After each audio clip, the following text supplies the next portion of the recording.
De cima para baixo, de baixo para cima também. Não é porque eu sou presbítero que eu vou desmerecer a oração de um membro. Recebo toda a igreja que eu vou, peço para alguém orar por mim, para a igreja orar por mim, para a igreja receber culto. Mas essa oração eu fiz porque, particularmente, sempre antes de ministrar a palavra, eu tenho o costume de entregar na direção do Senhor na ministração. E essa palavra em João capítulo 11, ela vai dizer de uma família muito unida, uma família muito ligada. A Bíblia vai dizer de 3 irmãos: Marta, Maria e Lázaro. E esta humilde família, elas moravam numa aldeia chamada Betânia. E a Bíblia, nós estudando a palavra do Senhor, nós vamos entender. E esta família era uma família de muita intimidade para com o Senhor Jesus. Esta família era uma família a qual sempre que o Senhor Jesus ele vinha, ele parava na casa de Lázaro, ele parava em Betânia. Ele poderia ter vários compromissos naquele lugar, ele poderia ter várias enfermidades, ele poderia ter vários demônios para expulsar, ele poderia ter vários doentes para ministrar a cura. Mas uma coisa eu tenho certeza, com Jesus ele não deixava de fazer todas as vezes que ele ia para Betânia. Ele não deixava de passar na casa daquele que ele era tão íntimo. Ele não deixava de passar na casa daquele a qual ele era tão amigo, chamado Lázaro, chamado Maria e chamada Marta.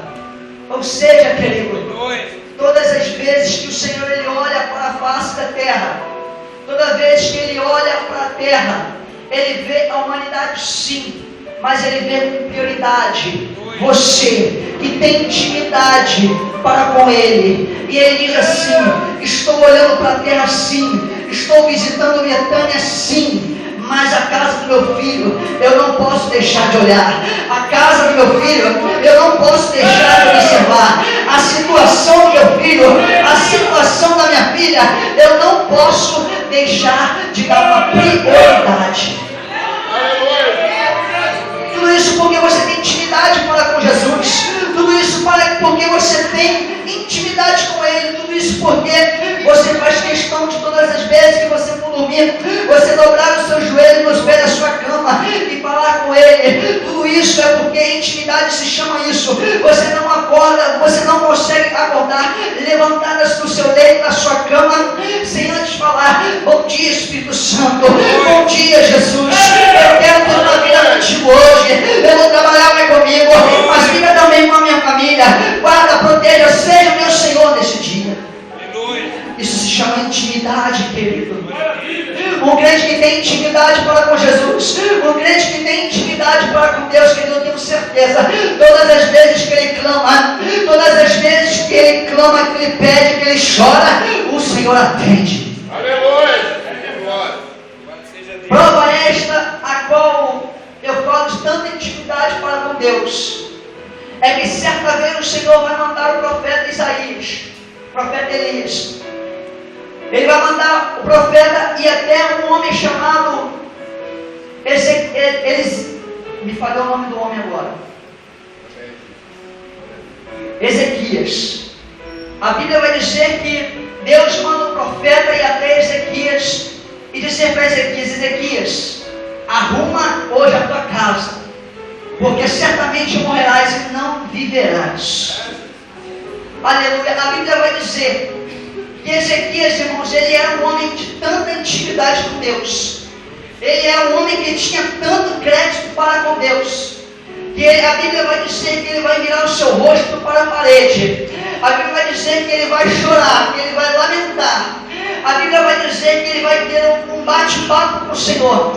A Bíblia vai dizer que ele vai ter um tete-a-tete com Deus. A Bíblia vai dizer que ele vai falar com o Senhor: olha, Senhor, o Senhor tem visto o como eu tenho sido tão zeloso com a tua obra, como eu tenho feito, Senhor, a tua obra. E a Bíblia vai dizer que Ezequias chora, Ezequias pede ao Senhor misericórdia. E a Bíblia vai dizer que Deus manda o profeta, quando o profeta ainda está saindo do pátio, voltar a Ezequias e dizer: Assim manda o Senhor dizer. E o Senhor hoje acrescenta mais 15 anos de vida à sua vida. Isso se chama intimidade com Deus, querido.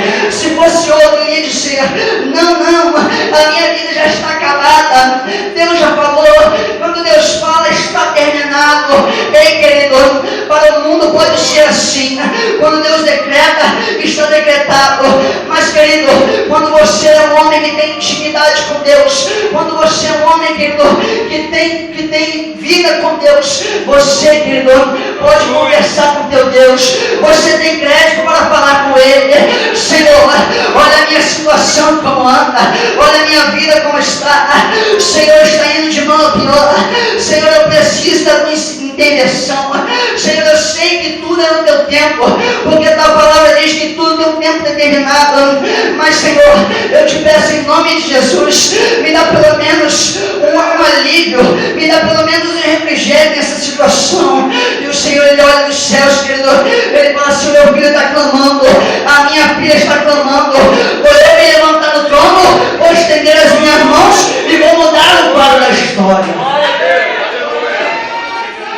Deus é Deus que Ele quer que você tenha intimidade com Ele. Isso é que Jesus está falando com você nesta noite. Essa é a palavra que Deus está querendo ministrar no seu coração. Intimidade para com Ele. Porque um crente que não tem intimidade com Deus, querido, aleluia, nós conhecemos bem essa passagem de Lázaro. Eu vou falar aqui, mas você já sabe. Um crente que não tem intimidade com Deus, querido, ele não ressuscitaria depois de estar morto. Um crente que não tem intimidade com Deus, ele não se levanta depois de já estar caído. Por quê? Porque ele não busca, porque ele não ora, porque ele não jejua, ele não tem intimidade para com Deus. Ei, querido, mas aquele que tem intimidade com Deus, ele sabe, querido, que ele pode estar caído, que ele pode estar numa situação de ruína, que ele pode estar lá no fundo do poço, olhando para a esquerda só vê parede, olhando para a direita só vê parede como José, olhando para baixo só vê escuridão. Mas o crente que tem intimidade com Deus, querido, ele olha para cima, ele olha e fala assim: leva meus olhos para o monte, de onde me virá o socorro? O meu socorro vem do Senhor, que criou os céus e a terra. Quando você decreta isso, querido, Deus se levanta do trono e te dá vitória. Tudo que Ele quer de você daqui para frente é isso.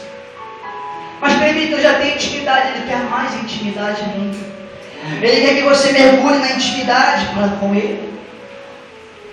Muitas das vezes você olha e para e pensa: poxa, eu queria tanto que as coisas se resolvessem de mais depressa na minha vida. Será que só se resolve na vida daquele irmão porque ele está sempre na igreja e eu, pelo fato de eu estar trabalhando, eu não posso estar? Será que é pelo fato de ele estar sempre na igreja e pelo fato de eu ter alguns compromissos a mais eu não poder estar? Não, querido, não está aqui, mas sim na intimidade. Deus quer te chamar nessa noite para a intimidade com Ele. Aleluia. A Bíblia vai dizer, querido, que as amigas de Jesus, as irmãs de Lázaro, elas vão mandar um mensageiro ir até Jesus. Elas vão mandar um mensageiro ir ter com Jesus. A Bíblia vai dizer que o mensageiro ele vai sair de Betânia, ele vai entrar em Jesus. Ele vai entrar no mestre. E lá chegando, ele vai falar com Jesus: Senhor, está enfermo aquele que tu amas.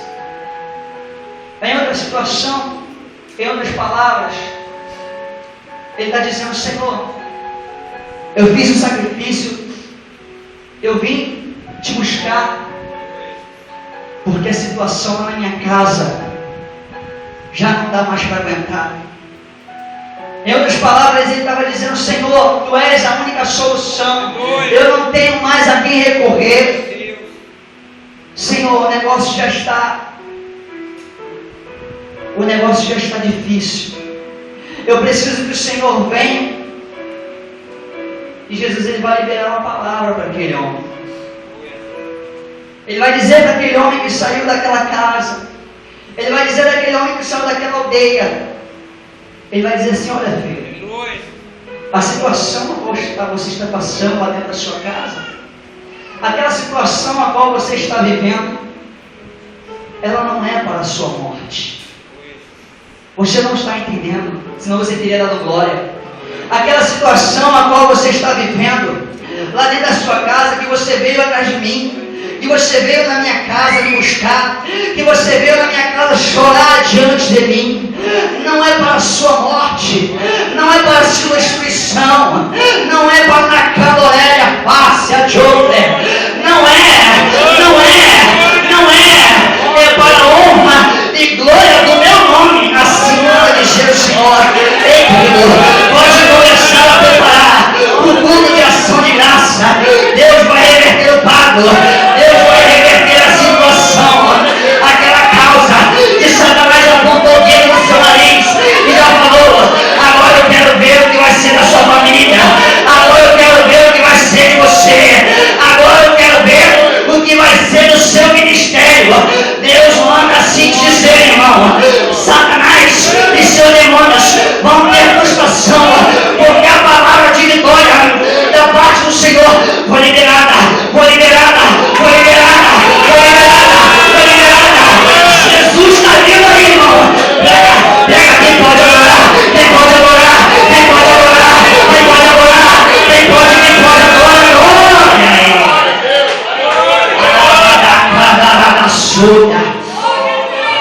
Oh, Espírito Santo de Deus, não é para a sua morte, irmão.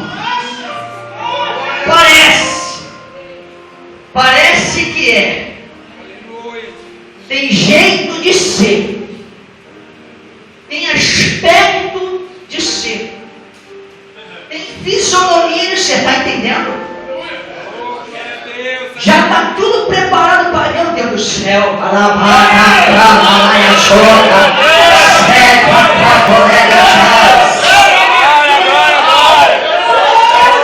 O negócio já está preparado, presbítero. O negócio já está armado. Oh, Espírito Santo. Já parece, eu já posso ver a sepultura, eu já posso ver a destruição, eu já posso ver a ruína. Ei, querido, mas não tem ruína. Deus tem palavra de vitória para a tua vida. Não é para a morte, não é para a destruição, mas é para a glória de Deus. Oh, Espírito Santo. Quando Jesus libera essa palavra, isso aqui é muito forte. Quando Jesus libera essa palavra, olha, meu filho, você veio até mim, você me clamou,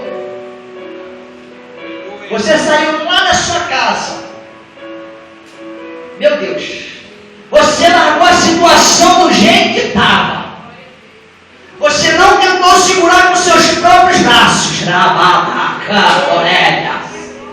você não tentou resolver, mas você disse assim: eu não posso com meus próprios braços, eu não posso com meu próprio entendimento, mas agora eu vou na casa do general de batalha, porque ele tem uma palavra que diz, Êxodo 14, nesta peleja não tereis que pelejar, mas o Senhor pelejará por nós, vos clamareis. Oh, Espírito Santo de Deus. O diabo já está te apontando, irmão, falando que vai destruir, que vai fazer, vai acontecer.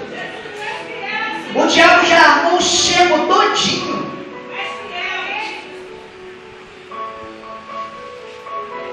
Mas Deus te trouxe aqui para te dar vitória. Aleluia! Deus está mandando dizer algo aqui, irmãos. O diabo, ele trabalha muitas vezes em oculto, sem você ver, sem você você perceber, para te matar, para matar os teus sonhos, para matar os teus projetos. E ele usa até pessoas. Eu vou falar, irmão, não sou maluco. Usa até pessoas, irmãos, para tentar acabar de uma vez com a situação. Ele já está no poço, ela já está no poço.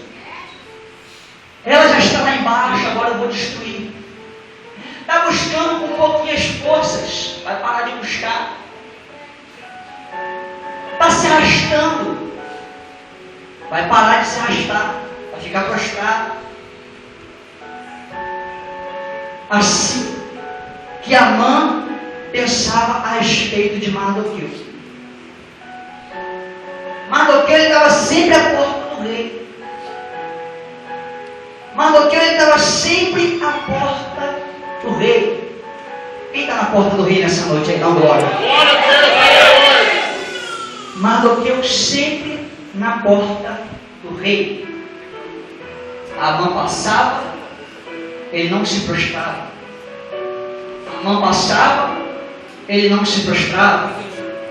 Ou seja, Amã pensava que ele ia cair, que ele ia se prostrar, mas ele não se prostrava, ele não caía. Porque ainda que você esteja fraco, querido, se você estiver na porta do rei, você tem força. Ainda que você estiver fraco, se você estiver na porta do rei, você tem vitalidade. Ainda que você esteja fraco, se você estiver na porta do rei, você tem vitória da parte do rei.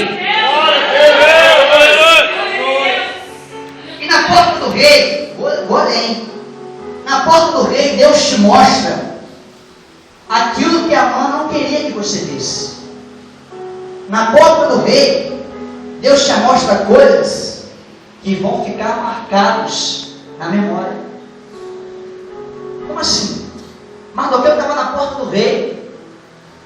Deus permitiu, só para honrar ele, que ele visse uma situação que, logicamente, pensando, não teria nada a ver. Mas depois nós vamos entender. Mardoqueu, ele viu uma conspiração contra o rei. E Mardoqueu, ele fez chegar ao conhecimento do rei que a sua vida estava em risco. Chegou no período a qual Amã pensou que estava por cima da carne seca, a qual Amã pensou que a forma que ele tinha preparado para Mardoqueu, que estava preparada pelo fato de Mardoqueu estar sempre por baixo e ele por cima, Amã pensava ia ser tão fácil como chutar cachorro morto. É assim, querido, que o diabo muitas das vezes ele olha para mim e olha para você, só porque ele olha e vê que nós estamos fracos na fé. Ele vê que nós viemos para esse lugar para buscar renovo, para buscar fortalecimento do Senhor, e ele olha para a nossa vida pensando que já ganhou a batalha. E a Bíblia vai dizer que Deus prepara uma situação, Deus tira o som do rei Assuero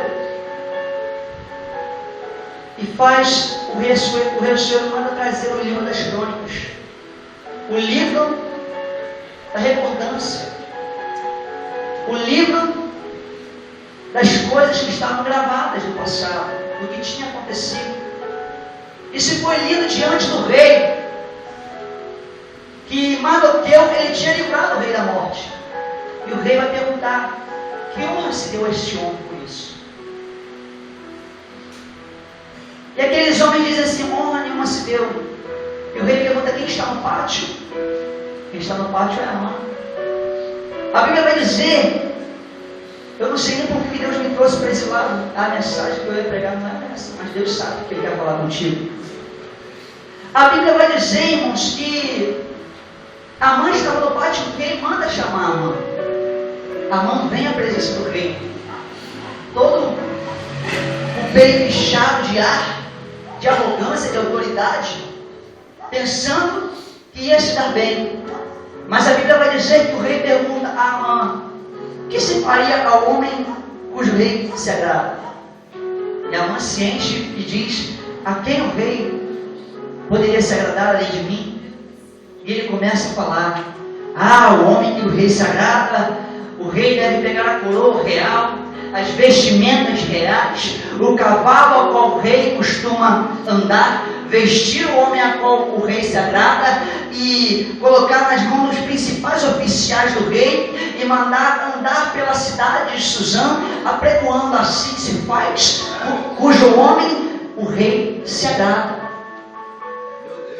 E a Bíblia vai dizer, irmãos, que o rei vai dizer para a mãe assim: pois bem, pega a coroa real, as vestimentas real, o cavalo que eu costumo andar, coloca tudo em Mardoqueu e vai apregoando na cidade. Assim se faz ao homem cujo rei se agrada.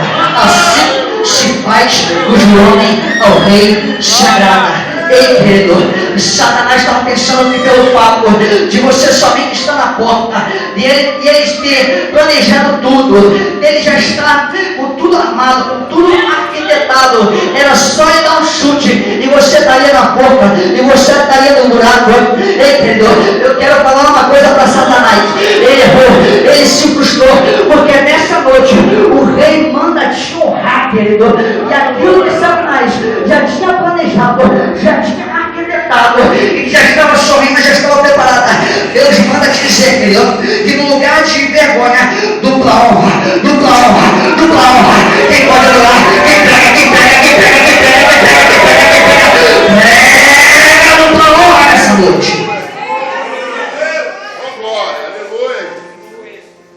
Deus, Ele honra aqueles a quem Ele ama. Deus jamais vai permitir que o diabo te mate nessa situação. Voltando aqui.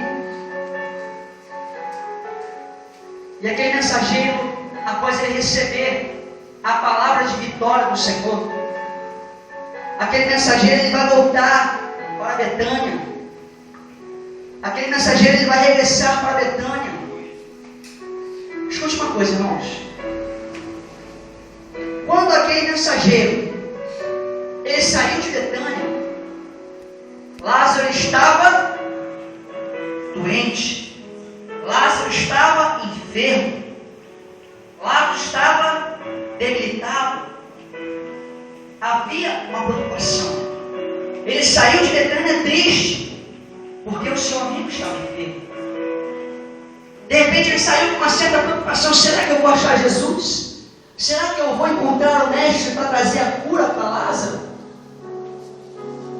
E ele, quando ele sai, Lázaro estava enfermo.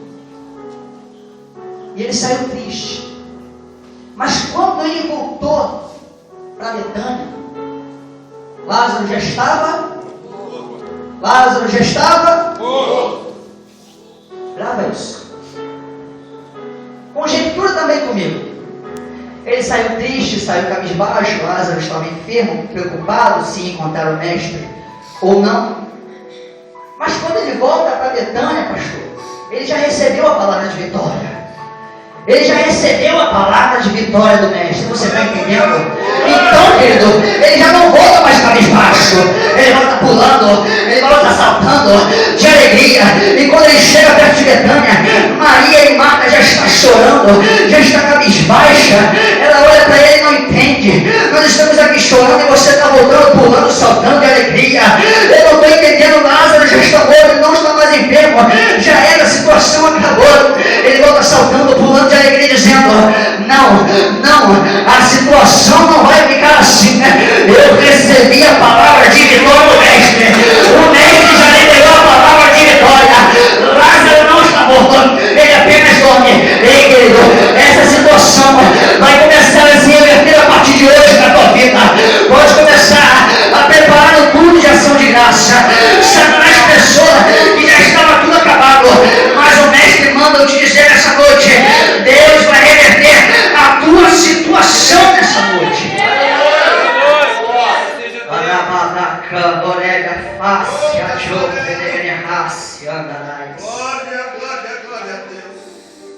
A palavra de vitória foi liberada. Glória a Deus. E como parar alguém que recebe uma palavra de vitória do Senhor? Como parar alguém que sabe a intimidade que tem com o Mestre? Sabe a vitória que está a caminho? Claro. Sabe a provação que está vivendo dentro de casa? Sabe o quanto tem sido doloroso?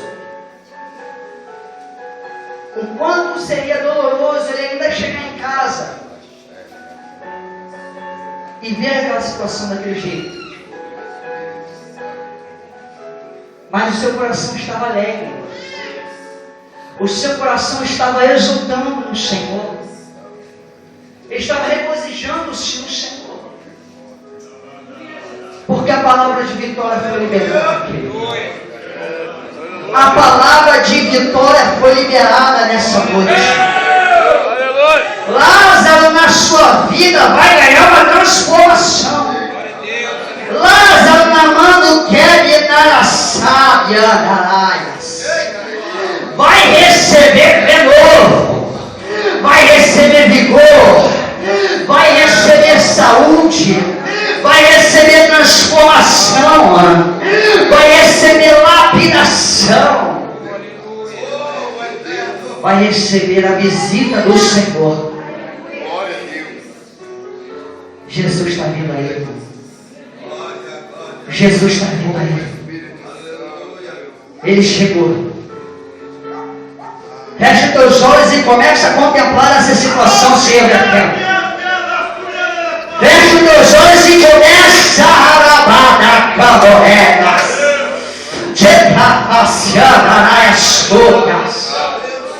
Começa a contemplar aquela situação de contenda. Começar a se reverter em paz. Começa a contemplar aí na lavassúbia aquele na Satanás. Aquela escassez começando a se transformar. Começa a contemplar. Afinal você tem intimidade com o Mestre ou não tem? Você tem ou não tem? Tem ou não tem? Tem ou não tem? Quem tem adora ele? Quem tem exalta ele? Quem tem glorifica ele? Quem tem? Quem tem? Adora a Deus, igreja.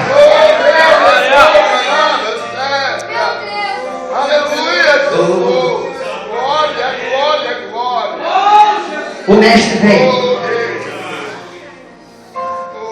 Ele fala com seus discípulos: temos que voltar a Betânia. Nosso amigo Lázaro dorme.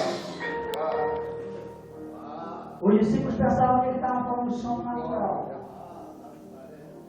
Mas Jesus fala assim: não, nosso amigo Lázaro está morto. Vou ressuscitá-lo.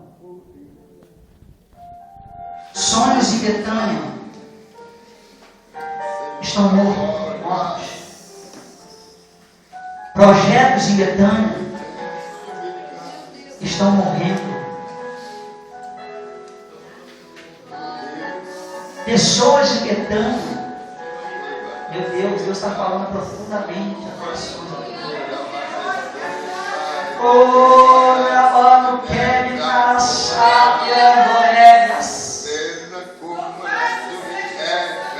Tem pessoas de Betânia, meus discípulos, necessitando da minha visita. Tem pessoas de Betânia necessitando da minha palavra de vitória. Tem pessoas em Betânia que já estão desacreditadas que a vitória vem. Tem pessoas em Betânia que não acreditam mais, mas a vitória vem.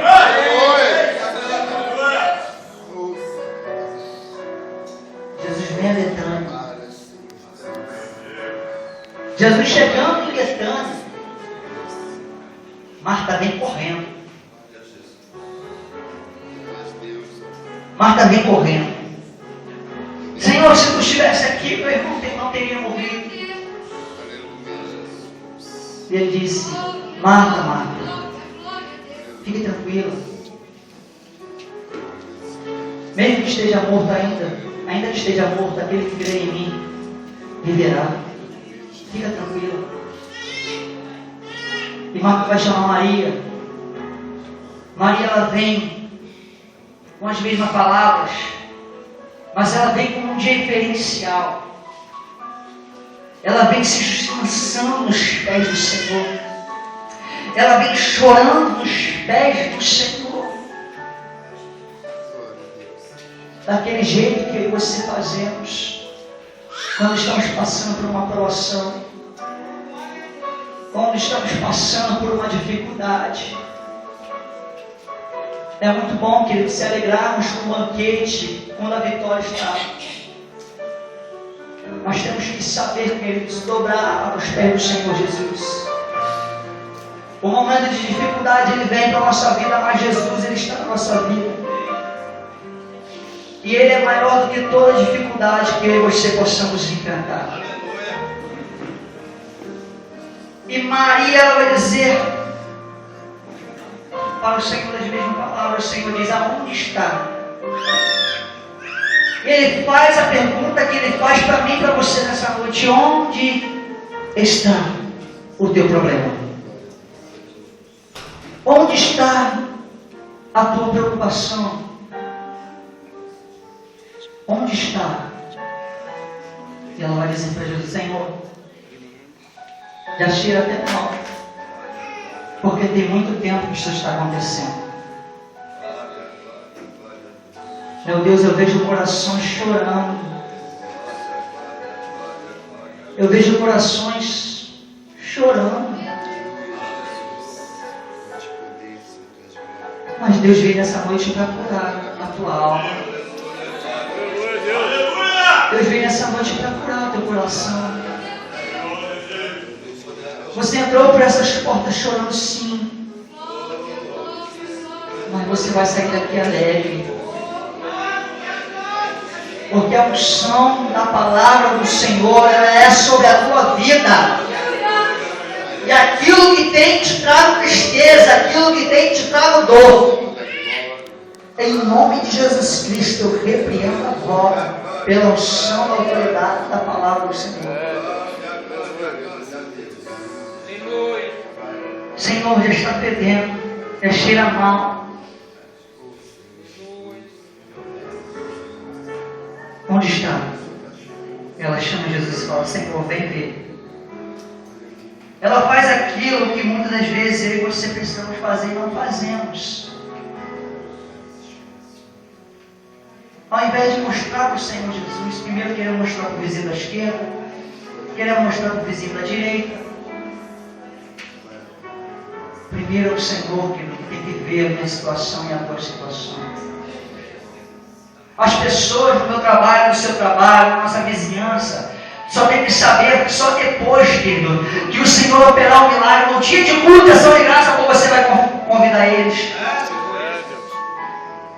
Primeiro mostra para o Senhor.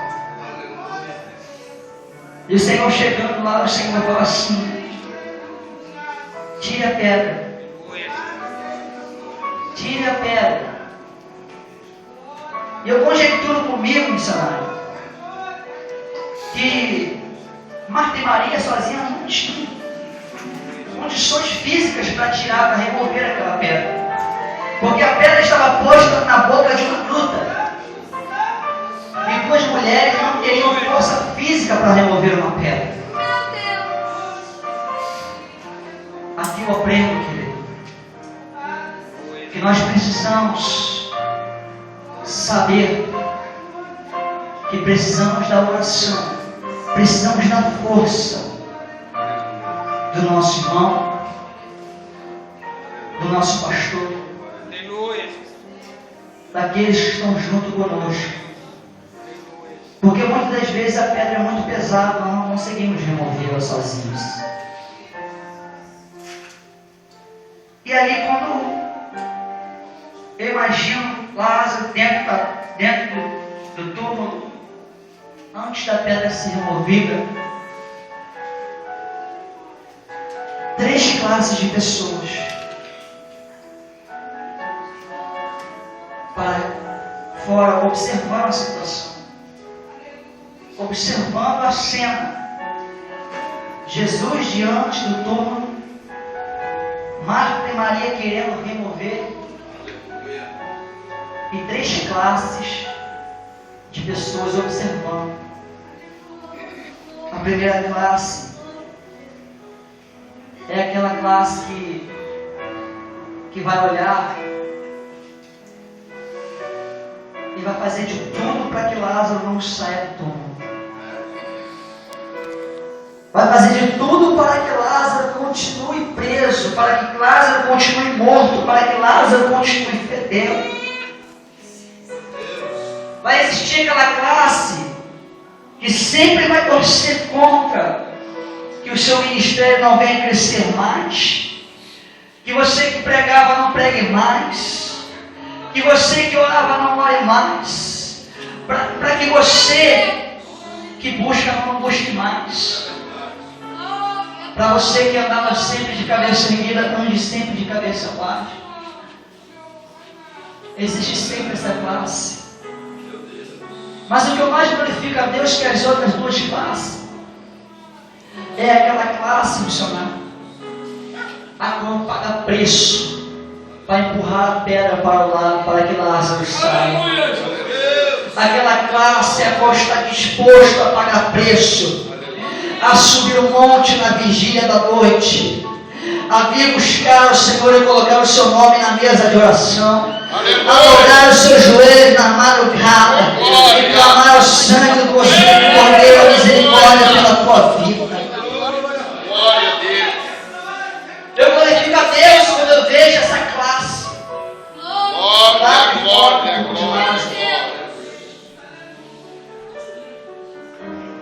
E a terceira classe, presbítero? A terceira classe não pode faltar.